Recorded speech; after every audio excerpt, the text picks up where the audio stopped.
Viele Menschen wissen eigentlich gar nicht, was sie wollen. Das heisst, beim Arbeiten sind sie irgendwie unglücklich. In der Freizeit kann ich mitreden, weiss ich auch nicht, was mit mir anfangen. Da bin ich sicher nicht der Einzige. Schau da. Genau. Äh, in den Beziehungen haben wahrscheinlich die meisten auch irgendwelche Reibungen. Und eben, wie gesagt, die Ziele wissen gar nicht, was mit sich anfangen wollen. Und wenn wir uns jetzt wie ein Navi vorstellen, dass wir alles, was wir, also wenn wir jetzt sagen, alles, was wir denken, äh, Gedanken,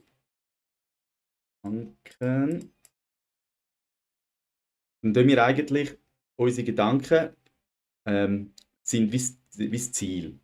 Und wenn wir uns viel Gedanken machen über das Schaffen oder halt generell über Freizeit oder Beziehungen oder eben Ziel, dann werden wir wie die Zukunft in dem Sinn erleben, wie wir darüber denken und auch wie wir darüber fühlen. Und äh, je genauer wir eigentlich wissen, was wir wollen, oder je klarer wir im Navi können eingeben was unsere Ziele sind. Also sprich, wenn man beim Arbeiten halt wirklich weiss, hey, das will ich, das möchte ich und das möchte ich. Und dann hat man wie ein klares Signal. Man kann sich das ein bisschen vorstellen wie ein Telefon. Wenn du eine Nummer wählst, dann tut sie ja Frequenz ausstrahlen. Auf der anderen Seite, der Aussender auf der anderen Seite nimmt jemand ab. Und so in dem Stil kannst du dir eigentlich das auch vorstellen, dass wenn du beim Arbeiten deine Gedanken, die strahlen dann auch eigentlich eine Frequenz aus und das Äquivalent ziehst du dann eigentlich wieder in dein Leben zurück. Und wenn du halt nicht weißt, was du willst und viele wirre Gedanken hast, sprich, ja, es schießt mich an, das Arbeiten schießt mich an, nein, eigentlich will ich das nicht und das nicht, das Leben fragt nicht, möchtest du das dann wirklich oder nicht, sondern wenn dein Denken und dein Gefühl übereinpasst, dann ziehst du das an. Das heißt, wenn du schlecht denkst beim Arbeiten, wenn du dich selber fertig machst, mit irgendwie bist du zu langsam und so, dann ziehst du immer mehr so Sachen eigentlich in dein Leben. Das Gleiche in der Beziehung. Wenn du schlecht denkst, dass du irgendwie nur Probleme hast in Beziehungen und Zeug und Sachen, dann wirst du das auch in Zukunft, also wirst du das auch wieder anziehen. Und eben Ziel ist in meiner Meinung nach ein grosser Punkt, weil der Mensch ist so beschäftigt mit dem Arbeiten, weiss in der Freizeit dann schlussendlich irgendwie, oder hat das Gefühl, nach dem Arbeiten braucht er Freizeit. Aber viele hocken dann einfach vor dem Computer, also das habe ich früher auch so gemacht, oder? Dann habe ich gemeint, so, jetzt habe ich Freizeit, bin ich dann vor dem Computer gehockt, habe meine Zeit dann vergamed, aber wirklich etwas Produktives gemacht habe ich ja dann schlussendlich auch nicht, oder? Für mich hat es sich dann einfach so angefühlt, okay, nach dem Arbeiten brauche ich auch mal eine Pause und für mich ist dann das Gamen quasi die Pause gewesen. Aber eben, das ist dann halt auch nicht wirklich, bin ich auch nicht wirklich weitergekommen im Leben. So, ich sage jetzt mal richtig Ziel. Und viele haben dann halt eben, denken, okay, nach dem Arbeiten will ich Freizeit, oder dann halt auch mit der Beziehung, oder man kann auch wenn er mit der Beziehung oder mit der Familie was machen. Und die Ziele kommen wirklich zu kurz. Also man hat gar keine Idee, was man eigentlich in seinem Leben möchte. Und ich finde es sehr wichtig, dass man sich ein Ziel setzt, dass man weiß, wo man hin will. Oder wenn man jetzt es mit dem Navi nochmal vergleicht, dem Navigationssystem Navi, dass du eigentlich ja weißt, okay, du gehst jetzt Zürich in Zürich und, und das Navi bringt dich dann eigentlich auf dem schnellsten Weg nach Zürich. Es nimmt den schnellsten Weg, oder? Und das Gleiche, wenn du anfängst zu überlegen, was möchte ich im Leben, wenn du wirklich weißt, was du willst und dann tust du dein Navi immer klarer stellen. Das heißt, es wäre dir, wenn du zum Beispiel sagst, okay, ich möchte in die Ferien gehen. Oder ein simples Beispiel. Ja, du hast vielleicht 10 Jahre keine Ferien mehr gemacht und jetzt machst du Ferien. Jetzt hast du in deinem Kopf Ferien. Jetzt wirst du anfangen, immer mehr Sachen zu sehen, die mit Ferien zu tun haben. Das heißt, du wirst vielleicht den Prospekt anders, also plötzlich wahrnehmen, wo mit deiner Ferien zu tun haben. Vielleicht kommt plötzlich irgendein Kollege und meint, hey, schau, da gibt es gerade günstige Ferien. Und das heißt, du hast deine Frequenzen eigentlich umpolt in dem Sinn auf dein Ziel. Und dann ist das mit der Ferien. Und dann wird dir das immer mehr auffallen, bis du schlussendlich in die Ferien gehst. Und wenn du das kann halt dann mit allen Zielen sein, oder? Dass man sich fragt, was will ich im Leben? Dass man einmal kleine Schritte Richtung Ziel macht oder irgendwo mal anfängt, wie ich jetzt auch, oder? Mal den Kanal gestartet, oder ich weiß, wo ich hin will, aber es fällt mal an, aber es geht jetzt in die Richtung. Und oder das Ziel ist so wie gesetzt. Das heißt, ich bin jetzt wie auf der Überholspur quasi, genau. Und es ist halt Das Navi bringt dich auf dem schnellsten Weg auf Zürich. Das heisst, wenn du nach Zürich willst, im Navi eingibst, weißt du, willst auf Zürich, das Navi bringt dich dorthin. Und das Gleiche ist eigentlich, wenn du im Leben herausfindest, was du wirklich willst. Und nicht, was du nicht willst. Der Mensch denkt oft darüber nach, was er nicht will. Er denkt, ja nein, ich will nicht arbeiten, ich will das nicht, ich will eigentlich das nicht, ich will eigentlich so nicht. Und dann wirst du immer mehr von dem bekommen, weil du tust dann eigentlich dein Navi, dein Endziel, halt mit Sachen, die du nicht willst, aber auch das ist das Ziel, das du eingibst, oder? Du bist dann, das ist dann das Fiese. Und wenn du anfängst überlegen, was, was du möchtest und nicht, was du nicht möchtest, dann wirst du immer mehr auch eben genau die Sachen anziehen, wo im Einklang sind mit dem, was du willst. Oder? Das ist auch, seit ich angefangen zu beobachten, ich merke schon auch, ich bin schon öfters in Gedanken, was ich nicht will, wie was ich will. Oder ich schließe mich da mit ein, ich bin ja da selber auch auf dem Weg, oder? Und gebe halt einfach auch nur weiter, was ich selber bei mir erlebe. Und es ist halt dann schon sehr spannend, wenn man dann einfach umdenkt, so ein paar Sachen anders anschaut, dass man dann plötzlich merkt, aha, jetzt habe ich so gedacht und das erlebe ich jetzt. Und dann ist man plötzlich, aha, dann hat man vielleicht wieder im Hinterkopf, letztens hat der Fabio erzählt vom Navi, irgendwie, ja, hat irgendetwas, ich habe jetzt mir mal, ich wollte ins Kino und plötzlich habe ich Kinotickets in der Hand. Ja, das ist halt jetzt vielleicht, ja, ist vielleicht ein bisschen ein einfacherer Vergleich, aber schlussendlich funktioniert das so, du setzt dir einen Gedanken, ich möchte ins Kino. Und jetzt hast du quasi durch den Gedanken, tut sich alles in Bewegung setzen. Du weißt halt, wie man an die Kinotickets kommt, okay, du gehst ins Computer, gehst ins Internet oder läutest an und holst dir das Ticket. Aber bei Wünschen oder so, die halt ein bisschen weiter weg sind, sagen wir, wenn du ein Haus hast, wenn du ein Haus möchtest, dann denken halt viele, oh, das ist so weit weg. Oder? Ich meine, angenommen vor 1000 Jahren hättest du gedacht, ich will ins Kino, dann wäre das ja weit weg gewesen. Das hätte noch kein Kino gegeben, es hätte noch kein sonst irgendwas gegeben. Das ist jetzt dort auch irgendwann einmal irgendeiner den Gedanken gehabt, hat sich überlegt, ja, vielleicht will ich ins Kino und dann hat sich das gezogen, so weit, dass du heute einfach, wenn du an Kino denkst, plötzlich ins Kino kannst laufen. Aber das ist auch am Anfang ein Gedanke bei einem Mensch gewesen. Und das Gleiche ist mit deinen Wünschen. Das ist ein Gedanke, den es halt so dann vielleicht noch nicht gibt, oder? Wenn du dir jetzt ein Haus wünschst.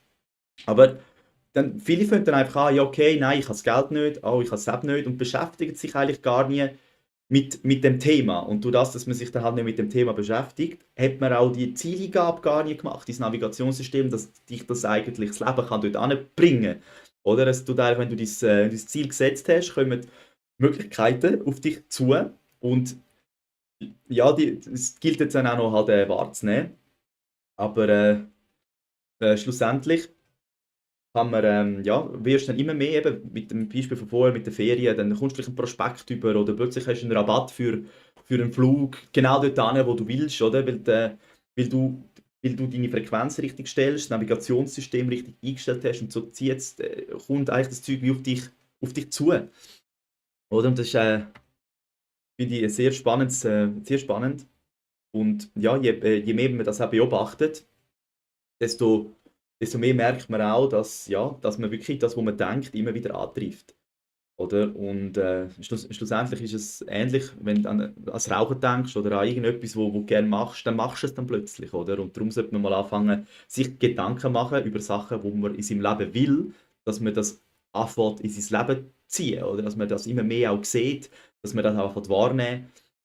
Es ist auch das retikuläre Aktivierungssystem, ich kann das mega nicht gut aussprechen. Das ist eigentlich ein Filter in deinem Hirn, wo das tut filtern mit dem, wo du einverstanden bist. Oder? Das heißt, wenn du selber viel den Fokus auf negative Sachen setzt, dann filtert er alle Positiven weg, dass du die Negative siehst. Also das ist eigentlich wir leben eigentlich in einer selbsterfüllenden Prophezeiung.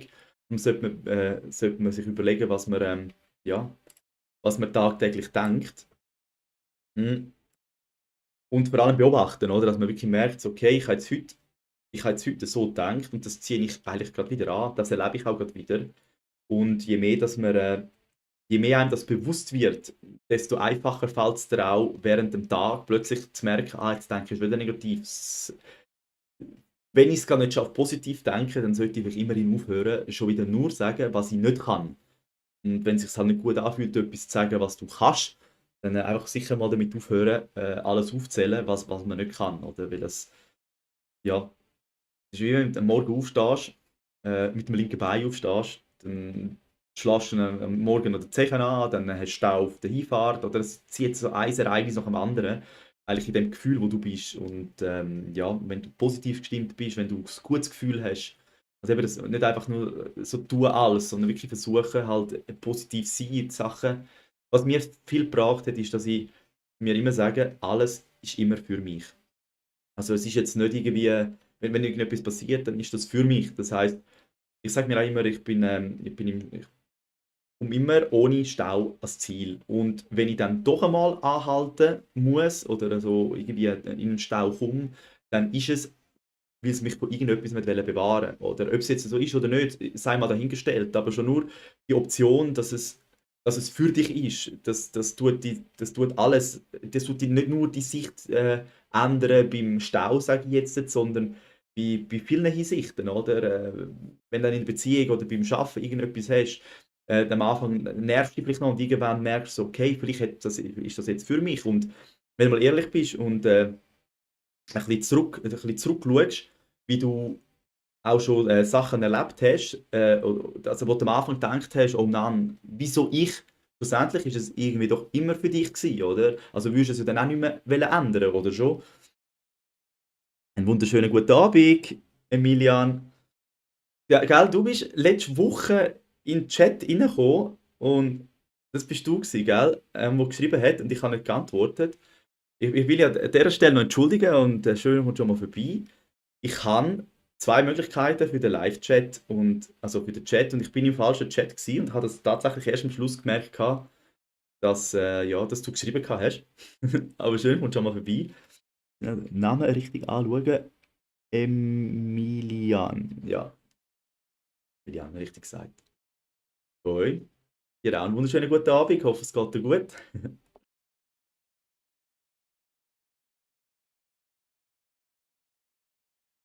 Mhm. Ja, vor allem habe ich es bei mir auch gemerkt, beim Arbeiten habe ich mich eigentlich immer gehetzt. Ich habe immer meine Gedanken sind immer gewesen, oder viel gewesen, so, oh, ich bin zu langsam, ich sollte noch mehr machen. Sollte irgendwie noch schneller als Ziel. Und das hat auch mitgezogen, gehabt, dass ich auch schneller über den Platz haben müssen rennen oder selber gerannt bin.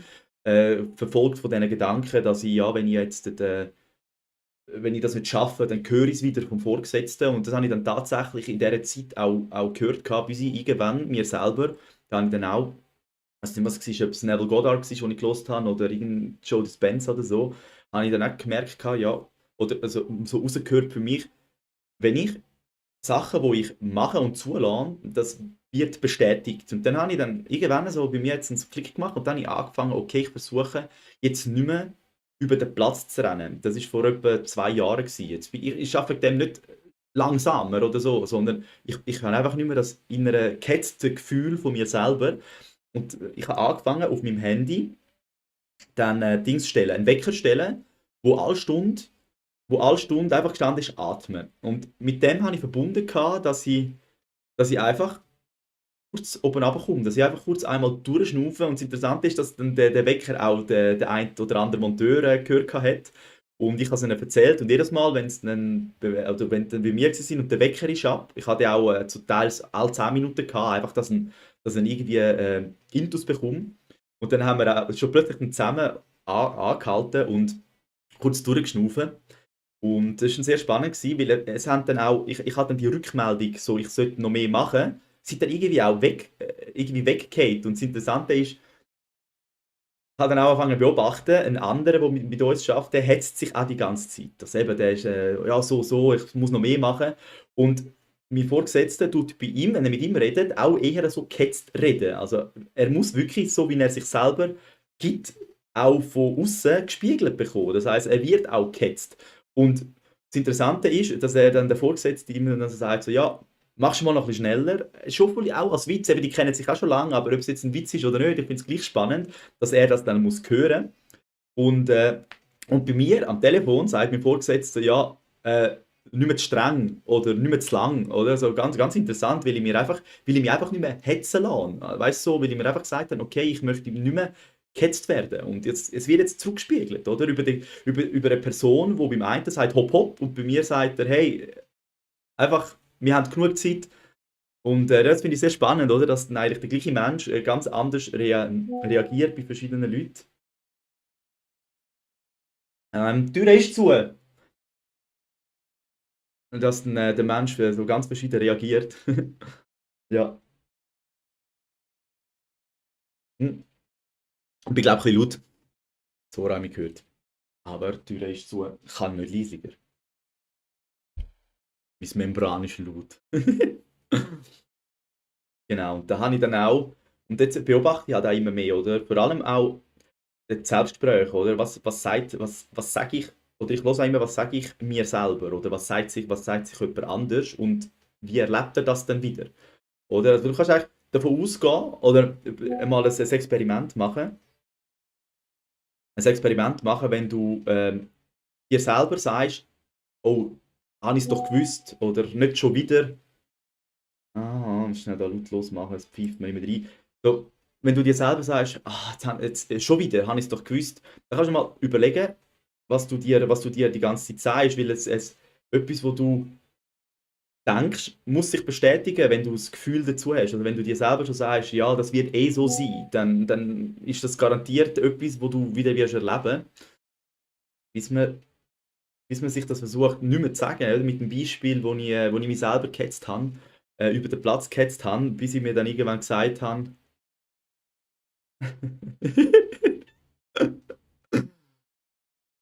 ja, wie ich laut gewesen. Ja, genau. Ja, da lasse ich mich noch schnell ein bisschen aus der Fassung bringen. äh, ja, irgendwie komme ich, wenn ich mal in Fahrt komme, werde ich laut. Sagt sie auch immer, wir machen ein bisschen leisiger. Aber ja, die Tür ist zu.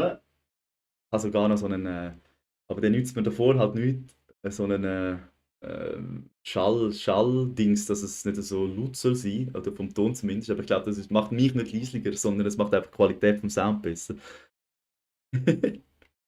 Oh je.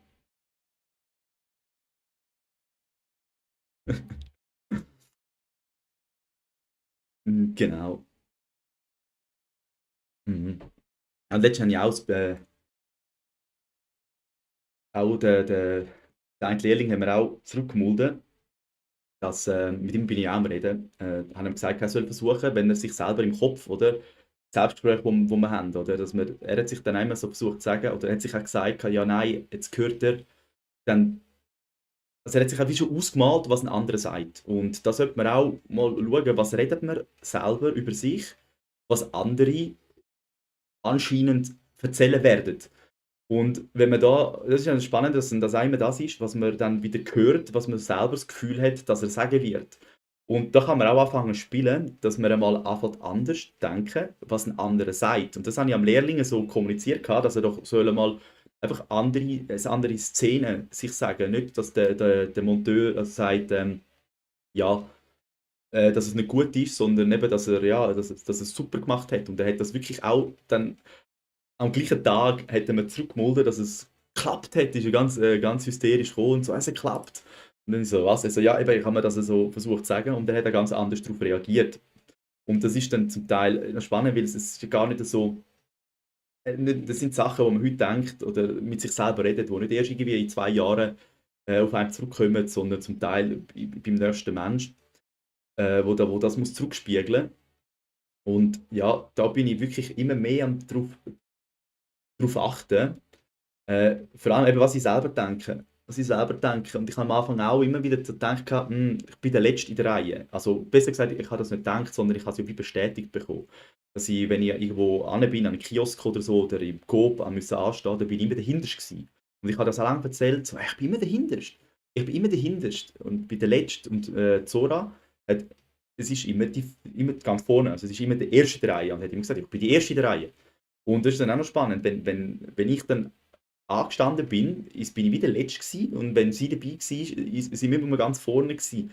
Und dann habe ich dann auch angefangen, aufhören, mir das zu sagen und habe dann eben angefangen zu sagen, ich bin immer ich habe immer, das eine Katze oder bist das du? Der Büsi will gerade rein.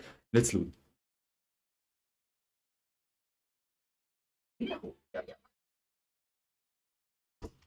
Schau, ich sage, ich sage. Oh ja, ja. Ja, mein Schossbüsi hockt gerne bei mir. Ja, dann habe ich mir angefangen zu sagen, dass ich der Erste bin und dass ich immer grüne Wellen habe beim Autofahren. Und eben, wenn ich einmal nicht habe, dann ist es auch für mich. Also wenn ich mal nicht eine grüne Welle habe, dann sage ich mir dann selber, dass es so hat müssen sein, weil vielleicht, ja, hat mich vor etwas bewahrt. Und eben auch der Blick, dass alles für mich ist, der hat schon auch, hilft mir schon auch. Hey Girl. Ja, das ist, ja, es ist wirklich mega süß, was man gesehen. Mein Schossbüsi. Mhm. Ja, im letzten Live ist sie eigentlich die ganze Zeit bei mir geguckt. Ja, und jetzt hat es gekratzt, habe ich zuerst gemeint, jetzt bin ich so laut gewesen, dass. Aber ja, ist der Büsi. Skirly heisst sie.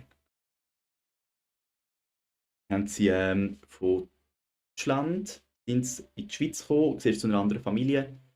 Ja, und nachher sind sie abgegeben worden und dann sind sie zu uns gekommen. Sie hat zuerst Hera geheißen und der Bub Zeus. Und dann ja, haben wir beide gedacht, sie sind beide so fein und so, ja, also Finn und Hera und Zeus sind einfach so kraftvoll tönt und dann haben wir andere Namen gegeben. Sie heißt Girly und er ist der Simbi. Das sind zwei Geschwister, die sind das Weibli und dann haben wir noch den Heli, das ist der Simbi, der Bub. Ja. Hm. Genau, ja, das ist schon süß. Er schlafen immer bei uns und ich glaube, das ist so ihr Platz da. Es ist schon ein Büsi. Aber das haben wir uns auch gewünscht, das ist eben auch spannend, oder? Wir haben gedacht, wenn Büsi, wenn wir Büsi, die immer bei uns sind. Und jetzt haben wir Büsi, die immer bei uns sind. Auch eben, was man möchte in seinem Leben. Nochmal, nein, ist wirklich wichtig. Was ich merke, ein Ziel im Leben zu haben, ist sehr wichtig, weil es zieht einem wirklich richtig dorthin. Und wie ich vorher am Anfang gesagt habe, die meisten Menschen wissen gar nicht, was sie im Leben wollen. Und in all diesen Büchern und Sachen, die ich jetzt so am Hören bin, auch wirklich, wie das Denken die Realität formt. Und so ist eigentlich zieht sich etwas durch und das ist wissen, was man will. Oder wirklich einfach wissen, was man will. Weil der Mensch weiß, was er nicht will, aber auch das weiß er. Oder? Und viel denken dann eben, ja, ich will das nicht und ich will das nicht. Und das ist dann immer emotional geladen. Und dann weiß man ja in dem Sinn, was man nicht will, mit emotional geladen. Und das Leben sagt nicht, ist das gut oder falsch, sondern okay, der Wunsch ist mir Befehl. Und da ist unsere Sicht ist aufs Negative emotional geladen. Wir müssen lernen, unsere Sicht aufs Positive emotional laden. Dann werden wir auch mehr von dem Positiven anziehen. Oder unsere Sicht ist, ich hätte gerne ein Haus. Gedanke kommt gar nicht, weil ja, ich habe ja das Geld nicht. Oder das ist ein negativer Gedanke. Nicht, wow, wenn ich mal das Haus habe. Oder so denken wenige. Und wenn jemand so denkt, dann ist das dann wirklich auch der dann irgendwann sein Haus hat. Aber wir haben den Gedanken wie, ja, es ist ja eh nicht möglich, weil wir haben kein Geld, es ist eh nicht möglich, weil ja, SAP und alles. Oder man hat so viel wo man weiß, was es ist, eben nicht möglich. Oder? Das ist auch etwas, wo du weißt. Und wenn du weißt, dass etwas nicht möglich ist, dann ist es nicht möglich. Oder? Und darum sich zu sagen, also es gibt eigentlich fünf gute Affirmationen, so Grundaffirmationen. Das hat der Wachauf hat dir gesagt, der Marcel. Auch jemand, den ich sehr gerne höre, einer von wenigen, den ich auf YouTube höre, ist der Marcel Wachauf, ist sein Kanal, sehr interessanter. Und er sagt eigentlich eben so, die Grundaffirmationen, es bringt nichts, wenn man sich Fülle wünscht, wenn man die ganze Zeit Mangel, oder wenn man gar nicht das Gefühl hat, dass es möglich ist. Oder? Und er sagt, einer von den fünf ist, es ist möglich, oder dass du überhaupt zulässt, dass es möglich ist, was du willst. Das andere, es ist einfach, oder? Viele denken halt immer, Sachen, es ist schwer und wenn du denkst, etwas ist schwer, dann wirst du es als schwer erleben. Oder? Weil wir sind wirklich in einer selbsterfüllenden Prophezeiung. Darum anfangen, einen Grundtonus zu kultivieren, wo sagt, es ist einfach, es ist möglich, also eben, es ist möglich, dass es überhaupt geht, es ist einfach, alles ist immer für mich, oder? Das heißt, wenn irgendetwas passiert und du gar nicht ins Jammern kommst, «Ah, schon wieder ich!» Oder? Wo die dann eigentlich schon wieder von irgendetwas wegschwartet, dass du dann sagst, «Aha!» Oder dass du nicht sagst, «Wow, danke, dass es passiert ist», sondern dass du anfängst abforschen, so, «Ja, hä, okay, was hat mir das Leben jetzt wollen sagen?» Dann merkt man auch plötzlich, «Aha, vielleicht hat es mich vor dem bewahrt, dass es einfacher wird, weil es ja jetzt möglich ist.» Oder? Es ist schon sehr spannend, wie dann alles zusammengeht. Und eins ist, ich werde jeden Tag in jeder Hinsicht besser und besser. Oder? Dass man auch wirklich zulässt, dass man wachsen kann. Nicht immer das Gefühl hat, dass man stagniert ist. Und der letzte ist, danke Gott, dass ich bin, wer ich bin. Und da ist, ja, ja, der finde ich auch, ja, die finde ich eine sehr gute 5, oder? Ich habe auch, die versuche ich mir jetzt einmal sagen, oder wenn ich merke, so, dass ich wieder zweifle, dass ich sage, hey, schau, es ist möglich, oder? Wenn ich bin viel am, ich habe ja jetzt auch den Kanal neu gemacht, oder? Und dann mache ich Videos und die haben halt nicht, ich sage jetzt mal, wenig Ausspielungen, dann fängt mein Kopf auch wieder an, überlegen, so, ja, okay, wie lange geht es denn noch, bis ich so und so viele Abonnenten habe? Und dann sage ich mir auch immer, schlussendlich ist es ja eigentlich irrelevant. Und dann versuche ich immer zu sagen, anstatt dass ich abdrifte in so in negative Sachen, dass ich sage, hey, schau, es ist möglich, dass über Nacht das Video explodiert. Oder? Das ist schon bei vielen passiert. Oder? Ich gar nicht zu fest auf so negative Sachen einlassen, sondern sagen, eben, es ist möglich und es ist einfach. Und wenn man die Haltung hat, dann erlebt man es dann auch so. Oder? Und wenn man halt dann von Anfang an seine Affirmationen hat, so ja, ich bin der reichste Mensch auf Erden, aber ständig geht das Portemonnaie checken, wie viel Geld das man hat und eigentlich ja dann Mangel in die Welt trägt, dann bringt auch nichts. Und der hat eben gemeint, die 5 Mal so einfach einmal annehmen und dann der Rest kommt dann von alleine. Oder? Man muss gar nicht immer die grossen Affirmationen haben, so, wo alles so in sich schließt, sondern einfach einmal schon die Möglichkeit, dass es möglich ist. Das finde ich sehr spannend. Jo. Gell, Girl? Findest du auch spannend? Ja, sie schlaft. Aber sie findet es, glaube ich, auch spannend. Äh, hm. Ja, du bist einfach der Schweizer Emilian.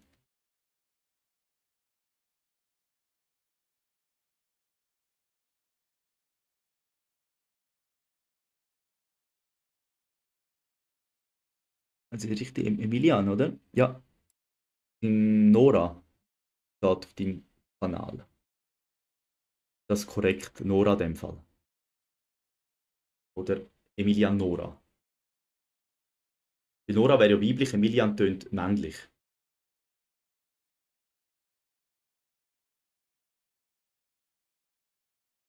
Erlebst du dann das Leben auch ein bisschen so, dass das, was du denkst, ständig dann auch wieder im Leben antriffst?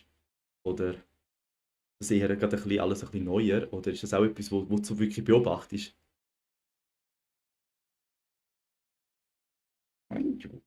Hä?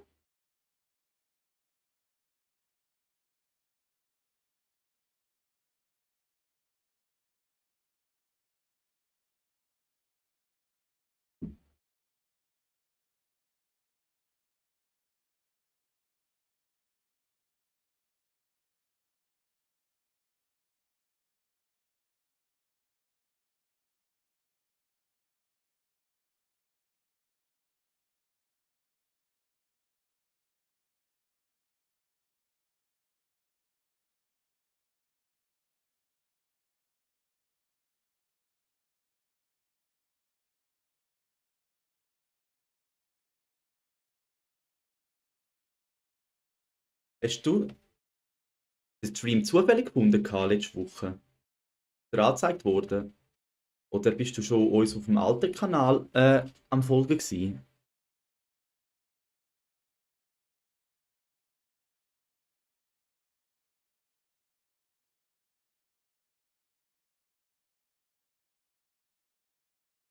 Okay, ist gut. Ja, wenn du sagen sagst, dann kann ich dich auch beim Namen ansprechen, aber sonst ist auch gut.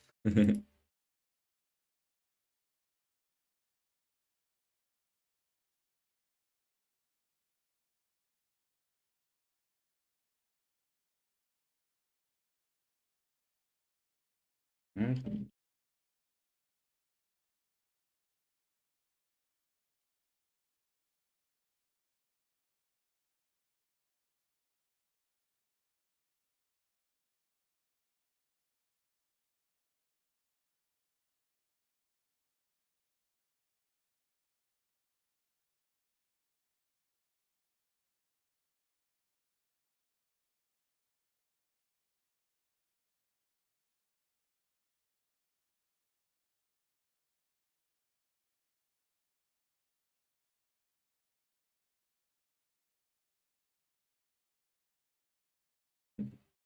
So geniessen, bis sie am Streich. Also mal schauen. Schaut sie grad- Sieht man das Köpfchen? Mal schauen. Mhm. Ah, das ist noch mein Dankbarkeitsstein. Der ist, wenn ich den in die Hand nehme, dann nehme ich am Abend in die Hand, zum kurz den Tag durchgehen und etwas, für das, wo ich am meisten dankbar bin, aufzählen, bevor ich einschlafe. Und er erinnert mich dann, ja, wenn ich ihn sehe, erinnert er mich daran, dass ich so dankbar bin. Genau,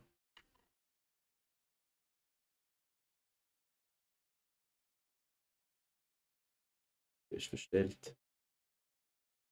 Ist so. Ah, spannend. Okay. Hast du in dem Fall draufgedrückt gehabt, dass du eine Nachricht bekommst? Das freut mich also. Oh, Schatz. Muss mal schauen, wer da ist. Schau, the girl.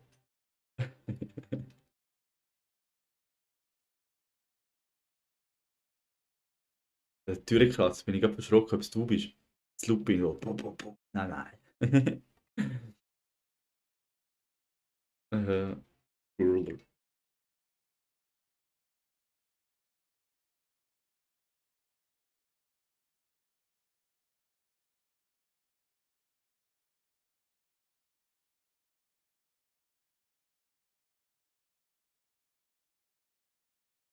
Jetzt habe ich gerade nichts zu erzählen. Aber haben zu erzählen gehabt, ja. Wow, voll verschrocken. Das war ein bisschen ein holpriger Einstieg gewesen. Ich wie jetzt da, wo du gerufen hast, bin ich wieder durcheinander. Wo, dann, wo der Büsi gekratzt hat, dann habe ich noch nicht lautlos gehabt, der Dings, dann habe ich die SMS gehört. Ja, aber so gut. Unperfekt, perfekt. Alles gut, alles gut. So lerne ich auch, meinen Vater wiederzufinden. Das ist schon nur Training.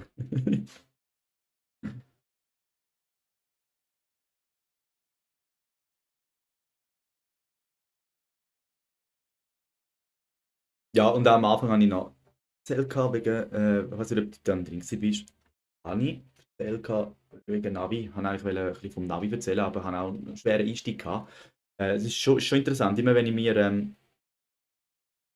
was vornehme, was ich kann erzählen kann, dann habe ich viel einen schwereren Einstieg, wie wenn einfach irgendetwas so kommt, wo ich kann loserzählen kann. Aber es ist jetzt auch schon besser gegangen. Ich habe mir einfach weniger vorgenommen. Ich habe jetzt mir nicht irgendwie so, 8 Sachen aufgeschrieben gehabt wie letztens. Da habe ich ja da unten. Genau. Da haben wir jetzt einfach nicht so viele Sachen vorgenommen gehabt, wie dort, wo ich mir noch eine ganze Tabelle geschrieben habe, die ich erzählen wollte, sondern einfach nur Navi. Ich habe einfach ein Stichwort gegeben und das ist dann glaube ich, doch was geworden. Man kommt, glaube ich, schon draus. Aber ich habe da das Zeug aufgeschrieben und ich habe es dann von Hand, aber ich kann es dir zeigen, ich habe es dann da von Hand geschrieben, mit meinem Dings da. Aber man könnte es eben auch könnte es auch einschreiben, aber ich habe es nicht herausgefunden. Das hat mich dann als erstes ein bisschen aus der Bahn gerührt, weil ich es nicht angebracht habe mit Schreiben. Weil das ist eigentlich schon ein cooles Tool. Aber ich bin ehrlich gesagt auch ein bisschen, ich könnte so Zeug eigentlich auch vorher mal testen. Aber mir fällt es nicht mehr wieder ein, wenn ich es nutze, so, oh, das wäre ja dann auch noch gewesen. Mm, ja, eigentlich hauptsächlich erzählt gehabt, das ist glaube auch Emilia noch nicht rum gewesen, bin ich glaube ziemlich allein gewesen, als ich erzählt habe, wie wichtig das es ist, dass man ein Ziel hat und weiß, was man will, oder? Weil das ist eigentlich wie ein Navigationssystem, wenn man im Navi Zürich eingibt, dann kommt man den schnellsten Weg über. Und wenn man in seinem Leben weiß, was man will, dann ist man auch auf dem Weg. Oder das Leben bringt dann eigentlich mehr Möglichkeiten, wo mit dem im Einklang sind, mit dem Ziel. Oder? Dann hast, wenn du sagen, das Ziel hast, ich will in die Ferien, dass du dann immer mehr Möglichkeiten siehst, wie jemand. Also es kann sein, dass er dann plötzlich jemand, etwas in die Hand drückt, ein Prospekt, oder, wo du siehst, ah, da könnte ich hin. Dann hast du nachher die nächste Destination und dann weißt du, okay, ich möchte jetzt eigentlich nach Spanien. Zuerst war die Idee, ich will Ferien, dann kommt vielleicht, aha, Spanien, nachher wirst du plötzlich einen Flug sehen, oder? Das heißt, wenn du dein Ziel eingibst, dann hast du wie, filterst du wie mehr, in deinem Leben filtert es mehr, wo mit dem im Einklang sind, wo du hin willst, oder? Und was der Mensch hauptsächlich weiß, ist, was er nicht will. Und auch das ist eine Zieleingabe, oder? Das heißt, wenn ich weiß, ich will das nicht, dann finde ich das auch immer mehr Gründe, dass ich das nicht will, weil das Leben tut dich einfach so nehmen, wie du willst, oder? Es sagt nicht, okay, das ist jetzt gut oder das ist schlecht, sondern es ist nicht unmoralisch das falsche Wort, ich finde das Wort nicht. Äh, Es tut nicht werten, so wie es der Mensch macht, sondern es gibt dir das, was du willst, oder? Wenn du sagst, «Ja, ich will das nicht», ist es gleich auch ein Ziel, das du eingibst. Und viele sind eben planlos, sie wissen nicht, was sie wollen. Oder wenn sie dann wüssten, so, ja, eigentlich möchte ich gerne Ferien, aber dann, ja, okay, ich habe keine Ferien mehr, ich habe kein Geld, ich habe kein Ding. Und dann tut man es eigentlich schon wieder abstreiten, oder? Man weiß eigentlich, was man nicht will, viel mehr, was man nicht will, wie was man will. Und da habe ich dann eben erzählt, wie wichtig das es ist, dass man in seinem Leben weiß, was man will.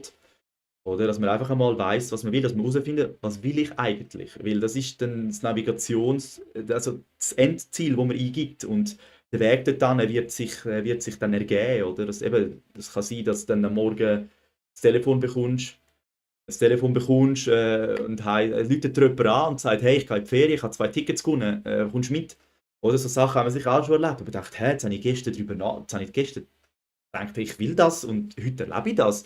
Oder? Und wir haben halt einfach durch unseren Alltag, weil der so voll ist, gar keine Zeit zum Überlegen. Und ich merke es bei mir selber. Oder jetzt, wenn wir gerade ein Beispiel machen mit der Zora und mir. Zora tut sich Sachen, die sie will, anfangen zu überlegen und zum Beispiel im Internet schon in den Warenkorb. Das heißt, sie weiß schon, was sie möchte, oder? Sie braucht eine neue Pfanne, sie braucht so neu. Und bei mir ist es so, okay, ja, solange ich das Geld ja nicht habe, oder?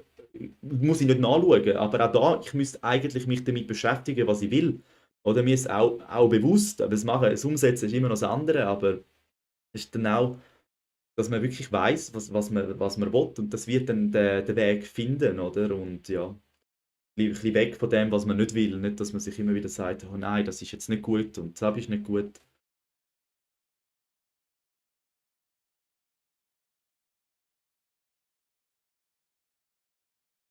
Mm. Oh, so. Ja, ja, wenn ich in meinem Leben zurückschaue, ist es eigentlich immer so, oder? Je bewusster, dass man das beobachtet oder eben, dass man auch mal weiß, dass es die Möglichkeit gibt oder eben auch mit dem Selbstgespräch, dass man wirklich überlegt, so, ui, was rede ich den ganzen Tag? Was sage ich mir den ganzen Tag? Und dann mal schaut, okay, das sage ich mir den ganzen Tag und das erlebe ich. Das heißt, mit seinem Selbstgespräch tut man eigentlich die Ursache setzen, was man erlebt. Und das Erlebte, wenn man Sachen, die man halt schon öfters erlebt, denkt man nicht danach, das ist wegen dem Denken, sondern ja, ich habe es ja schon immer so erlebt. Oder? Aber man hat ja auch noch nie anders gedacht über das Thema, oder? Und dann mal anfangen, anders über das Thema nachzudenken und dann auch schauen, eben, wie man es erlebt. Girl, ja.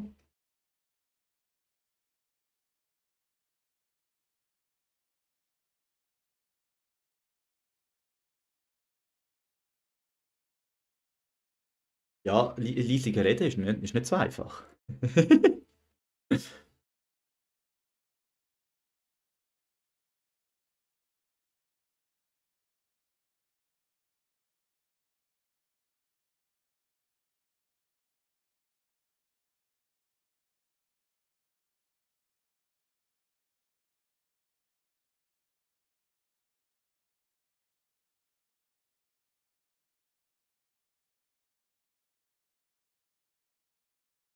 Genau.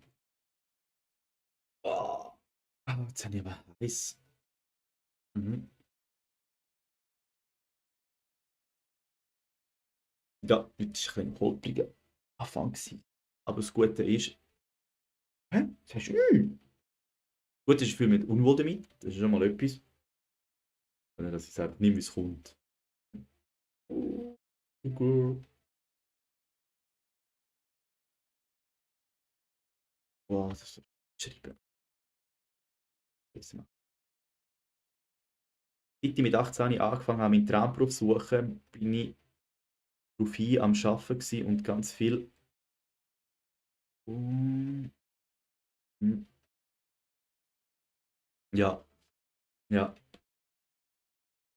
ja. Ich finde es auch, viele geben quasi ihren Wunsch schon also in den Dings, wenn man eine Ausbildung muss suchen auf, oder? Auch ich habe einfach mal etwas gemacht, dass ich etwas gemacht habe.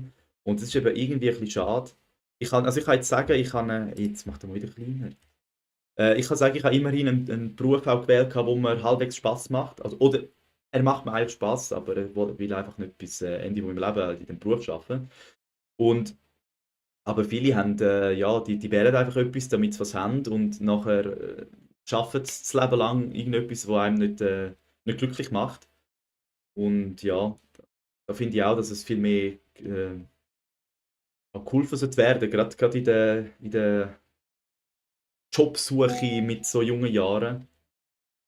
Dass, ja, dass die Kinder auch eher oder die jungen Erwachsenen auch eher wissen oder mehr können herausfinden, was sie auch wirklich wollen, oder? Anstatt dass sie so, ja, Hauptsache, ja, uns haben viele gedacht, yeah, jetzt habe ich etwas, jetzt kann ich ein Jahr chillen in der Schule, oder? Und das ist irgendwie halt einfach der falsche Ansatz, aber das ist im Nachhinein halt. Aber dass man das viel mehr schaut, dass die Jungen auch wirklich wissen, oder dass man mehr mit ihnen schaut, dass sie auch das finden, wo sie, ja, glücklich macht. Weil ich sage mal, jemand, der glücklich ist, ja, bringt auch Glück in die Welt, oder? Und jemand, der halt vielleicht unglücklich ist, bringt halt eher ein bisschen unglückliche Sachen in die Welt, oder? Aber es ist halt auch nicht verwerflich, oder? Ich meine, ja, und wir sind halt aktuell, glaube viele Menschen sind aktuell sehr unglücklich. Darum umso besser, also umso wichtiger, sich Ziel setzen. Auch wenn sie am Anfang unmöglich erscheinen, einfach einmal den Punkt, wo will ich hin, oder? Dass einfach einmal der Punkt gesetzt wird. Wie man dort kommt, ja, das ergibt sich, wenn man dranbleibt, oder? Was habe ich da gemacht?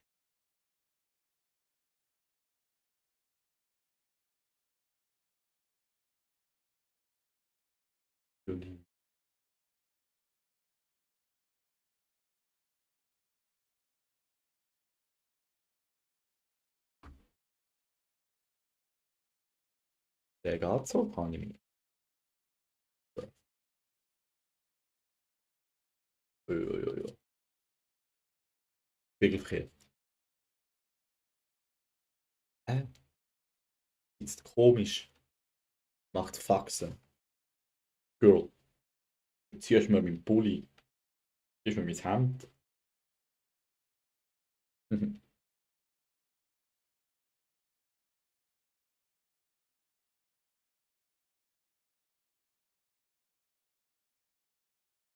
Hm?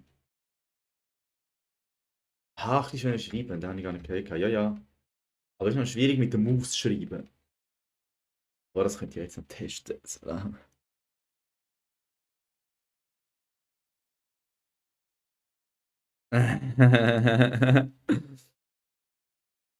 Ja, danke, habe auch Freude. Habe auch Freude an. Ich habe noch nicht so lange Hemd, muss ich sagen. Das ist auch so ein. Zora hat sehr viele positive Auswirkungen auf mich. Und ja, ich habe eigentlich erst Hemd da, seit ich sie kenne. Und ja, habe auch Freude an. Habe auch Freude an dem. Ich hätte jetzt vor einem Jahr nie gedacht, dass ich so eine Farbe anlege. Aber es steht mir und ja, wirklich froh, immer etwas Neues ausprobieren.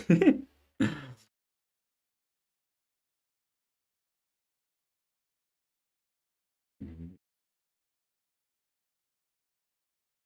Ja, ich habe es.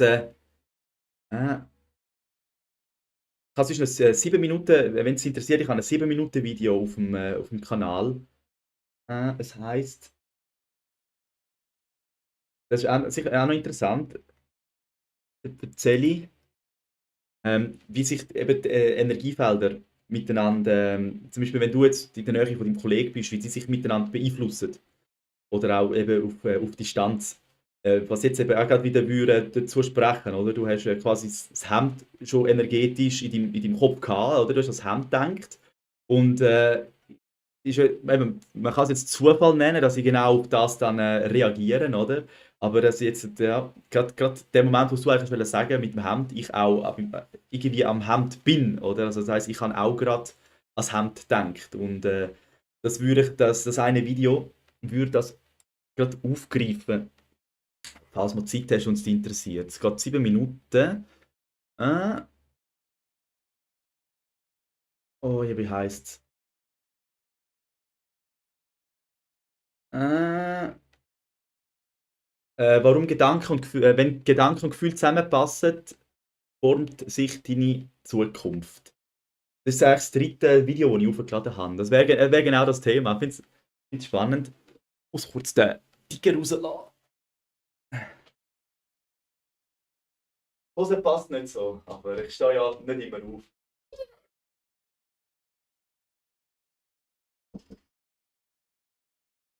Ah ja, passt schon. Wie auch daheim. Ja, habe auch Freude. Habe auch Freude. Habe ich gerade erzählt. Freude, dass ich habe. Auch als Weißes habe ich mir gekauft gehabt und auch an dem hätte ich nie gedacht. So, habe immer so früher habe ich meine schwarzen Bandshirts angehabt. Mhm. Habe auch einen Bandnamen drauf. Aber die habe ich dann irgendwann weggetan. Und ja, das war eigentlich schlichte Sache gehabt. Hemden sind neu. Ich finde sie cool, es ist jetzt fast ein bisschen zu kalt daheim fürs Hemd, aber ich habe es mir jetzt gleich angelegt. Und wenn ich einen Pulli drüber lege, dann stört es mich einfach ein bisschen wegen der Hemdnaht, wenn man dem sagt.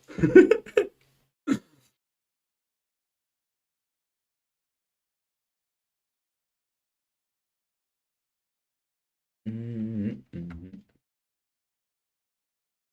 Ja, spannend, spannend. Mhm. Ja, hast du das sicher auch schon erlebt, dass irgendwie an jemanden denkst und dann läutet das Telefon und in dem Moment läutet der Mensch an, oder? Das ist jetzt echt so, auch fast so etwas gewesen mit dem Hemd.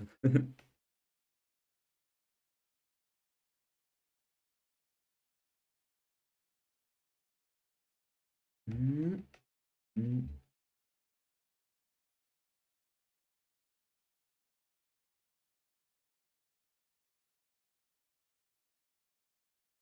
mhm.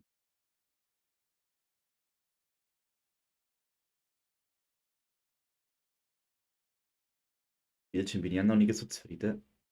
Wenn ich da in einen anderen Bildschirm schaue, dann schaue ich immer so über.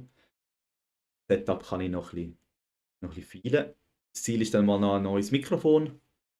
Die Kamera habe ich jetzt glaub, nicht schlecht eingestellt. Ich fühle mich jetzt auch wohler mit dem Rot. Ja, aber Mikrofon wollte ich dann noch. Ah, ja, so. Ja, ich habe es vorher mal bestellt, gehabt, weil ich das Girlie gezeigt habe. Hat es glaube alles ein bisschen bestellt.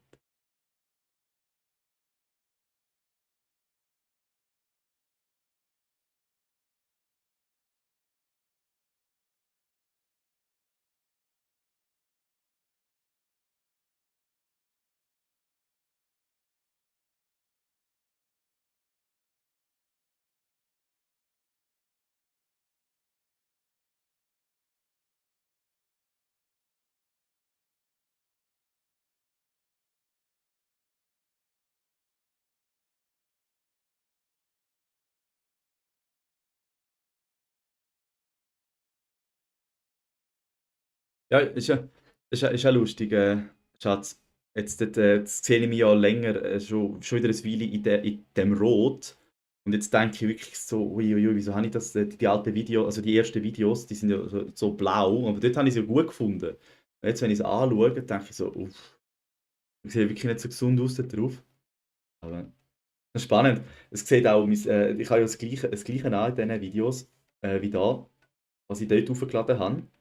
Äh, und es sieht als Hemd ganz anders aus. So, ja. Ja, das macht schon viel aus, so die Kameraeinstellung.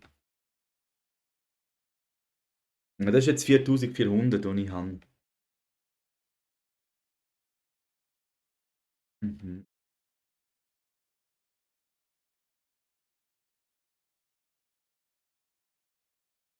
Mhm, mhm. Aber ich habe ja auch ein bisschen an den Dings rumgespielt, an die Einstellungen selber vom Streaming, von der Streaming-Plattform, die ich kann einstellen kann. Aber ja,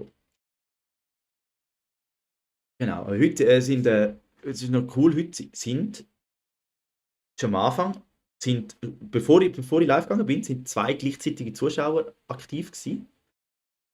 Also bevor ich überhaupt live gedrückt habe. Und dann sind ein paar jetzt dort vorbeigekommen. Also mehr wie letztes Mal. Finde ich cool. Das heisst, ich werde jetzt wahrscheinlich ein bisschen mehr ausgespielt. Ja, weil beim allerersten Mal hat mir, glaube YouTube nicht so viel gezeigt. Aber ja, ist verständlich, oder? Ganz ein neuer Kanal. Aber ja, freut mich. Mhm. Ja, aber ich glaube, an dieser Stelle mache ich einmal fertig für heute. Nochmal, Emilian, so hast du gemeint, heisst ist auch nicht, aber ich nenne dich jetzt einfach so, weil seinen Namen weiss ich noch nicht. Schön bist du noch vorbeigekommen. Tut mir leid, dass ich das letzte Mal nicht darauf reagiert habe, wo du geschrieben hast. Jetzt weiss ich es. Cool, hast du nochmal vorbeigeschaut. Und ja, vielleicht bis zum nächsten Mal. Auch dir, Schatz, danke. Und ist immer wieder vorbei, ist immer schön. Und bis gerade. Und zwischen allen, die es noch werden sehen oder noch reinschauen oder noch da sind und ich sehe es nicht, wünsche ich allen einen schönen Abend. Ich bin nächsten Sonntag auch wieder um 7:30 live. Und halb neun, halb acht, halb acht. Auch wieder um halb acht live. Würde mich natürlich freuen, wenn du mal vorbeikommst, Emilian. Oder wenn du Zeit hast, natürlich. Genau. Und sonst allen auch. Ich wünsche einen schönen Abend und auf Wiedersehen.